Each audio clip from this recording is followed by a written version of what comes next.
bit different today, everybody. I'm Stephen Human. Welcome to Superhuman Customs. So I got this wrestling figure for 10 bucks months ago. And the only reason I got her was for the hair. She had two heads, and I wanted the hair for that Supergirl figure that I did a while back. So I've had this figure, and she's just been out with all the other figures, and I thought, you know what? She would make a great Harley Quinn. So that's what we're gonna do. She's a 6-inch figure, but I think she works with other figures because you could just make Harley Quinn shorter, and I think that works. So we're gonna make her a classic Harley Quinn. We're gonna keep the hair. We're gonna make her an unmasked version, so we'll give her the white skin, but then we're gonna give her the classic, sort of jester outfit. Not sure exactly how I'm gonna do all of it, but hey, that's part of the fun. So let's go ahead and jump in. Let's make us a Harley Quinn. Let's go ahead and prime Harley Quinn.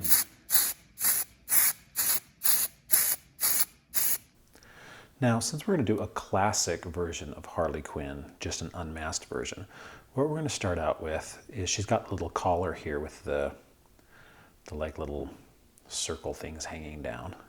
So what I'm going to do is I'm going to break up, so I'm going to get some milliput, and I'm going to roll it out so that it's nice and thin. And I'll create the collar first, going around, and then I'm just going to pat it down. And you can glue it in place if you want. I'm actually going to stretch it around so that it touches, and then at that point it should probably not need to be glued, but you can glue it if you want. And so I'm just going to get this in place, and then I'm going to take, like right here, a paintbrush, and I can kind of start to mold it so that it starts to take the shape that I want. And then I'll add little dots here, I don't even know what those things are. They're like pom-poms. I'll add those, and then we should be good.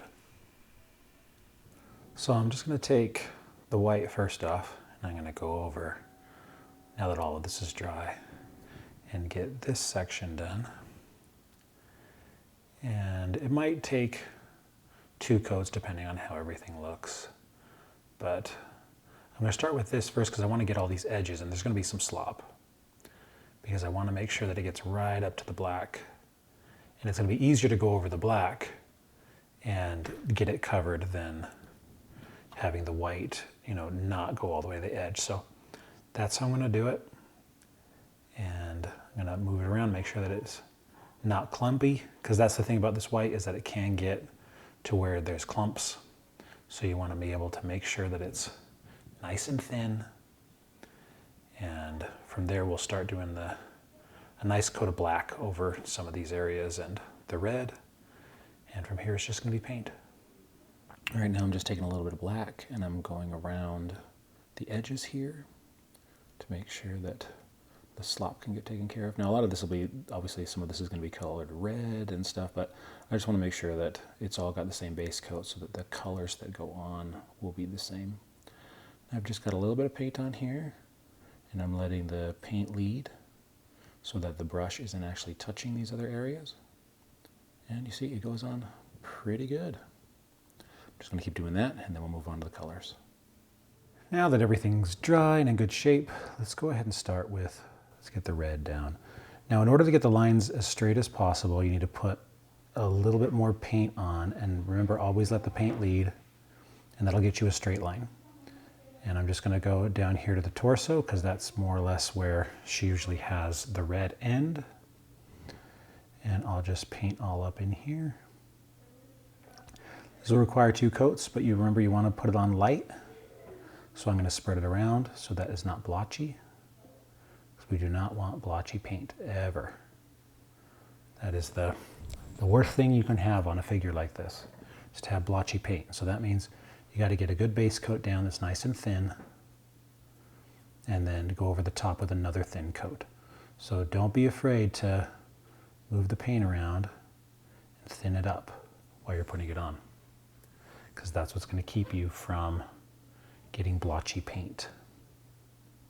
And none of us want that. One thing I'm going to do that's a little bit different is that she's got laces on this figure. So obviously this one's all going to be red, and then I'm going to paint the laces black. So on this one, I'm going to do just a over the top, and I'm going to do the laces red. Just dry brush them on, and that'll add a little bit of fun contrast here.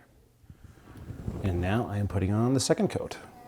Just that simple. You can see how it looks good, but you can see through the black, and we don't want that. And with some of these thinner paints, you just need to realize that you're going to have to put multiple really thin coats on, and that's good. And I'm going to end with my Model Air, which I always use, which is the really thinnest of all, but brightens everything up. That's what I want for Harley Quinn, really bright colors. Let's go ahead and yellow up her hair a little bit, shall we? Now remember, yellow tends to be a pretty liquidy color, so it's going to take a little bit, but I think this will look good because it'll give it a nice sheen, and you don't have to go too yellow. You can make it look very natural. Like last week with the Artemis and the orange, we were able to really give a very natural hair color to that figure, and that's what we'll want with Harley here. And then we'll do, on the ends here, we'll hit those up with some color like how her modern look is. So yeah, just start going through, putting some yellow, and we're getting close on Harley Quinn. The last little bit of details we need to do is that she has the little spade designs on her legs and on her arms. And so I'm just going to do those nice and simply with some black paint. And then at that point I don't want to do too much to her face because it makes me nervous, but I think I might do just a little bit of black around her eyes, like water it down, make it super watery. And so, you can templatize this, you can make it so that they're perfect. You guys know me, I don't usually do that. I like to keep it nice and natural, and making things perfect doesn't, it's not something I worry too much about. That should work pretty well. So I've watered down some black, and let's see if we can do something here with her eyes, just to make it look a little bit more Harley Quinn-ish, or Joker-ish, Make it look a little like she's got some eyeshadow around her eyes. Something just to give her that look. That looks pretty good. Gonna make it look a little dirty. Like she's kind of like the Joker from The Dark Knight. There we go. I think that looks pretty good. Looks like she kind of smeared it on. I like that. And then when I got the red out, let's see if I can get a little on her lips. Just going to go nice and light. See if we can make her look like she's got a big smile on. Just a little tiny bit of red. Don't want too much. I don't want to hit the teeth here. I want to try and be as crisp and natural as possible. So I'm just getting a little bit on the brush and trying to make it go across. And if I need to add a little bit of white, I can to kind of fix it, but it's looking all right. Maybe a little bit messy on that side. Maybe that'll work. Maybe we want it to look messy. That's the thing that you want to think about. Whoa, just build some black paint. That happens sometimes. If you want it to look messy, like this is your version of the character, so you can make it look however you want. You can put a bigger smile on if you want. Now I'm going through with a toothpick with some white on it, and I'm just going to fix some of the stuff on her face. I'm going to add a little highlight to some of the places where the skin would be stretched, like on her nose. I don't want it to be too much because she has a really nice kind of gray complexion to her.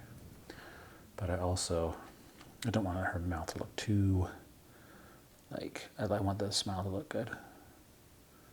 So I'm just going to need to go through here on some of these areas. And then if you want, you can take a paintbrush and just kind of move it around. This one's got a little bit of water on it, so it will help blend things a little bit. That's a good way to do it in these circumstances when you're trying to make stuff look nice and natural, but you also want it to have a feel of realism to it in the white where it's not quite so just blatantly white. Go through, get a little bit of water on your brush, And just move it around. And that'll really give you the look you're going for. It'll blend things in, and it will make them look like they should in real life. Never be afraid to experiment. Now what I'm going to do is I'm going to take some very liquidy blue, and I'm going to hit her hair over here, because sometimes, you know, she has the different colors in her hair. She'll have blue and like red and stuff, and so I'm going to do that with the blue. Then I'll do the same thing with the red. Really, really liquidy. Hit it like that. And you can see it kind of hugs into the crevices and stuff. And that will give us a fun look for her hair. And you can add more, you know, if you want to get a little bit more red without the water, without so much water, then you can. But I think that's going to give us a really great look. And for me, I'm liking this. I'm liking how her face has more of a, let's see if I can get it in focus here. How her face has, it looks almost like it's been painted. She's got it kind of, the black on there just washed around. This is what I think I wanted. Obviously, you can do it any way that you want to. Have fun, experiment. Last but not least, I'm going to go over with the Air Red, the red from it's an airbrush paint, because this will add the last really bright sheen of red that we want. Then we'll clear coat her, color good. A fun little version of Harley Quinn, just that simple. I'm really happy with how she turned out. I mean, really bright colors. She looks like she came right out of the factory. That's a lot of fun. And I was able to, again, use a figure that would have ended up in a drawer just as fodder. And now she's something that's gonna be on the shelf, proud, looking good. So this is great. Well, as you guys know, I've been doing a lot of videos over the last couple of years. Every single week, I think I've missed 1 week. I am gonna take a little break after this one. And I'm just gonna do when I feel inspired. I actually don't have any more after Harley. And if I find some and I'm like, oh, I wanna turn it into that, then I will. But I'm gonna take a little bit of a break, and you guys can watch the other 127 videos that I have. So, yeah. Thank you guys for watching, as always. Hopefully, I'll be back in a little while with some more videos, but I don't know. I'm just waiting for inspiration to hit and for something that I want to create that's going to be exciting for me and that's going to make me want to sit at that desk and paint for hours on end. So thank you for watching. I'm Stephen Human. Check out stephenhuman.com for all of my novels, because I am a sci-fi thriller novelist, and quimbleys.com for all your board game needs, and I'll see you guys soon.